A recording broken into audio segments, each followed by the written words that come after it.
Shalom na kusalimia katika jina la Yesu. Ninamshukuru Mungu kwa ajili ya neema ya kipekee sana ambayo Bwana ametujalia siku ya leo, kwa siku nyingine tena mpya.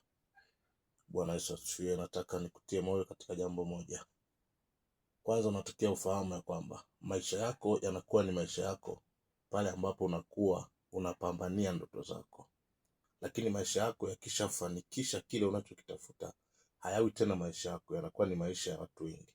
Hivyo basi, usikate tamaa, usichoke, usirudi nyuma, usivuruge mipango mizuri ambayo umeipanga kwa kuona kwamba una uzito ama kuna changamoto ambayo unapambana nayo kwa sasa hivi.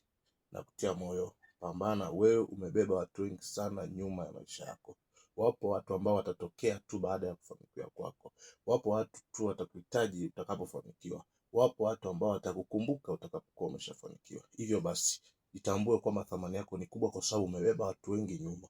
Mfano wa Bwana Yesu. Bwana Yesu alipokuja duniani kuja kutukomboa, swala la kuteseka na kupigwa na kutemewa mate ilikuwa ni jambo linalomhusu yeye binafsi, wala hakuhitaji yeyote aweze kushiriki katika ile kazi. Ndio maana hata Petro alipomwambia Bwana, niko tayari kufa kwa ajili yako, akamwambia wewe huwezi kufa kwa ajili yangu. Maana yake ni kwamba ulikuwa sio muda wa Yesu kufa na watu wengi. Alikufa peke yake, ila alikufa kwa ajili ya watu wengi. Ndio maana kwa kupigwa kwake sisi tumepona. Kwa hiyo hata wewe mtumishi wa Bwana, wewe mtu wa Mungu, mahali ulipo, mapigo unayoyapata, mateso unayoyapata, sio kwa ajili yako peke yako. Kuna watu nyuma wanatakiwa waje kufurahia maisha yako. Kuna watu nyuma wanatakiwa waje kubarikiwa pamoja na baraka zako.